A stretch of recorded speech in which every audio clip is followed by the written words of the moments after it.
Okay, Mike Masato, CEO of Staff Driven Dental and the Dental Road Warrior, returning for episode 32 in the series. So let's get right into the topic that I can't believe it took me this long to get to, but it's a hot topic that comes up at every single client I work with.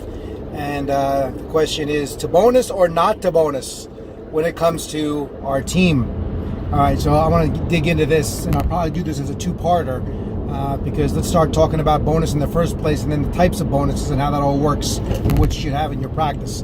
Okay, first of all, should you bonus your team? Absolutely. And why? Because look, most of traditional businesses run on the theory of like it's a fixed income. This is your salary. This is what you get. This is what you get paid hourly, and that's it. But that's not going to inspire or motivate people to go to higher lengths for you in your practice, which is what it's all about. Do you want these people to come in and have the minimum wage, minimum effort mentality? You know, you get what you pay for kind of thing, or in their mind, you don't want that. And you want to have people really be motivated and excited to do more than that, than come to work and just punch in and get paid and go home. All right. Some people do that on their own without bonus, but like a lot of people do not. And we want to motivate them to higher levels, and you should have a bonus system in place. The problem is most doctors don't put in a bonus system because they don't know how to create one. I've seen a lot of bad bonus systems in my time, and it's in the way you know you have a good bonus system is here's a test. No matter which way you're doing it, is that you feel good about writing the checks, and the staff feels good about getting them. All right, and then you know it's working. Because if you feel bad about writing the checks and they feel bad about getting them, no one's winning. All right. If you feel bad about writing the checks, all right, and they feel great about getting them, that's not working for you. That's right. And the other way around is if you feel great about writing the checks, but the staff's not happy about what you're giving them, then it's not working for them. So the only way it's going to work is if you feel good about writing them and they feel good about getting them. All right. And what do you bonus on? I bonus on collections, not on production. I bonus on money in hand, because that way you can look at your profitability more than that way, because production is a moving target. We don't know how production is going to turn out. I mean, I know in my offices, but if I'm not working with you, I can't predict how you're handling production in your practice. So I bonus on money in hand, which is collections, right? And I do it on a monthly basis. We don't do this for a reason quarterly. We don't do this biannually, annually. Why? It's just too remote. People don't lose enthusiasm. They don't get excited if bonuses are like that far out. So you got to make it at least monthly. Have a monthly game in place that everybody can win at, that you can win at, and they can win at. So you have to have a bonus system that's that frequent. And again, you do it on collections. You scale it out based on the number of days per month that you're going to be in the practice. That's a good way of doing it. So you calculate this ahead of time. You know, some months are longer than others. With holidays, vacations, you calculate this all out ahead of time. And once you have what your daily goal needs to be in collections for each day, it's simple math equation. So if you got 19 days in a month, you multiply 19 days times that number. If it's 5,000 a day, it's 19 times 5,000. You know, if you're there 22 days of production this month, well, guess what? You have a higher level of bonus to achieve. But it's all scaled out, and it'll average out the way it's supposed to at the end of the year. But you got to do these calculations, which we do behind the scenes for you guys, which we'll work with you with your coaches to do that, to come up with what the bonus system is going to look like for you based on collections. And again, we always set a number. It's got to be a reach. It can't be like, well, we're going to start bonusing people right now on the money we're getting. This is for bonuses are there for above and beyond. For work above and beyond the call of duty here. So it needs to be a reach. So when we calculate these numbers, we figure in what kind of increase you want to make in the practice, at what point does bonus kick in when we're in the black and we're paying our bills and we're making money and overhead's taken care of. All this is calculated ahead of time to make sure, again, that you're going to feel good about writing these checks, because when you're paying them a nice bonus check, you're putting some good money in your pocket. So this has to be calculated and figured out ahead of time. Behind the scenes, which we help do, and you'll know that by looking at your financials and really digging into them, so we know we're starting out like that. All right, so that's how we come up with the calculations for a monthly basis of collections. And what I do is, we put everybody's involved in this bonus system, because you just can't have it be for some people and not for others. And when you get into problems is where you start qualifying. Well, she's not worth that much, and she's worth more. Then you're asking for trouble amongst the team. Put everybody on a level playing field. Have the bonus be across the board, easy to calculate, and everybody can figure out for the entire team.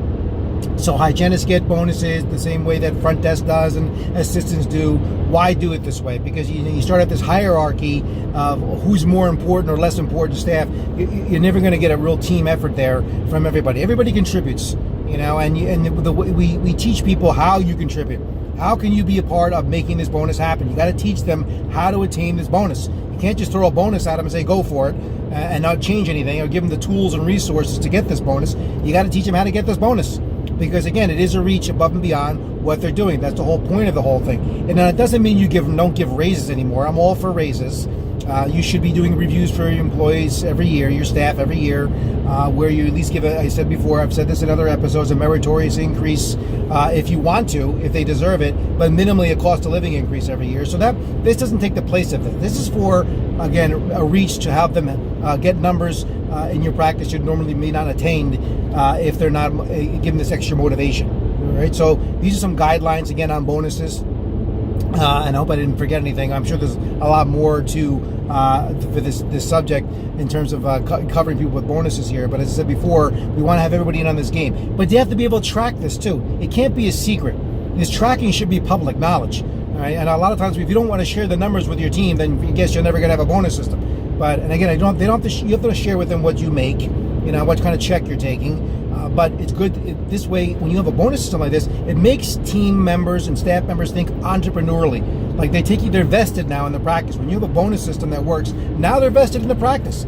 Right? They feel like they're contributing and they're going to get something out of it when they go above and beyond. And they're also watching your overhead numbers there. Every dollar matters to them right now. You want that to have happen. So you should have this listed so they understand what the number is. They should look at it daily. You should look at it daily. That's the purpose of having a bonus system. And the question that staff should never ask you at the end of a month is say, hey doc, did we get a bonus this month?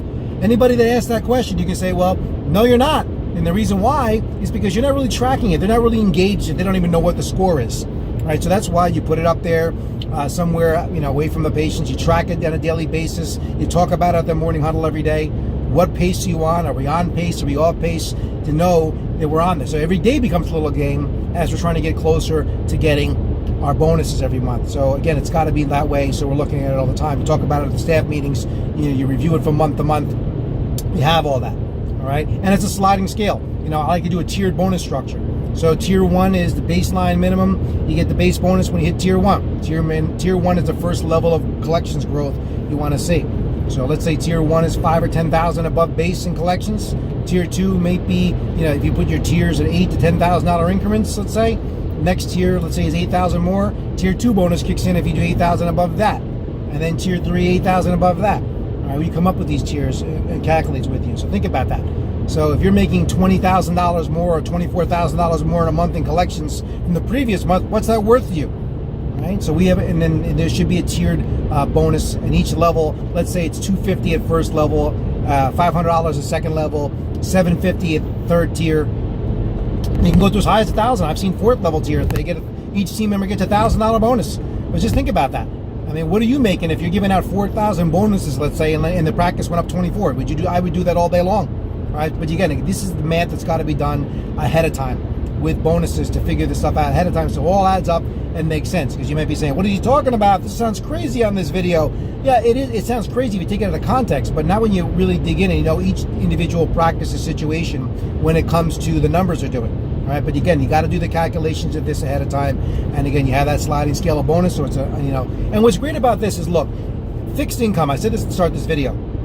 You have to remember, people are stuck in a fixed income there, and where the only person in that office is not really on a fixed income every day that goes in there is you, docs, because you have the ability to make as much as you want depending upon what you put into it, and what you want to take out of it as the owner. The problem is these employees that you have there. If it's an employee mentality you take with them. Not a team mentality here, and they're stuck at this level. They're going to be making pretty much the same money until you allow them to make some more in terms of a raise, and then you figure in cost of living. So it really is, they're kind of stuck where they are. Where if you make it an unlimited ceiling and they're not on a fixed income, so they know they really push it. Well, I can get 4, 5, 6, 800, 1,000 more above my income every month. Things are great now. Because now you have 6 or 8 or 10 motivated people that come to the office every day looking to increase their income every day to put more money in their pocket, and they don't have to put in time for money. I'm not a big believer in trading time for money. This is another big thing about putting bonuses and why you should do it. Trading time for money. All right, unions work like that. They trade time for money. Well, if I put in my 25 years, I'm at the top of the pay scale, and I deserve to make this money. Look, I don't care if my staff member's been there 25 minutes. If she's there and she's putting, thousands of dollars into your pocket, she's valuable to me. So staff that puts in 25 years, they may be phenomenal and be worth every bit of the money they've made and earned for being there 25 years. But some are not. All right. Again, I'm not a big believer in trading time for money. I trade production for money. I trade, contribution to practice, to making it better, and the people around them, staff better every day. So that's what I'm looking for: motivation. People that got they're in the game every single day and motivated and enthusiastic, and this is valuable to me, not just time. All right. So again, don't trade time for money in your practice. Create growth and development and improvement for money, and that kind of people you have there. This will get you a lot further. All right, and get away from that union mentality. I said that minimum wage, minimum effort kind of mentality by having that kind of system set up in your practice. All right. So again, I could talk about bonuses for a long time, and I'll probably clean this up in part 2, which will be at the next episode of this, because there's a lot more on bonus that I want to get into. But I think it's enough to digest for now, because again, there's a lot to this, but it's very rewarding to you and the team when you have a really great incentive program and a bonus system put in your practice. All right. So anyway, this has been episode 32 of The Dental Road Warrior, and I'll be back soon with number 33 and follow up and do some more on bonus.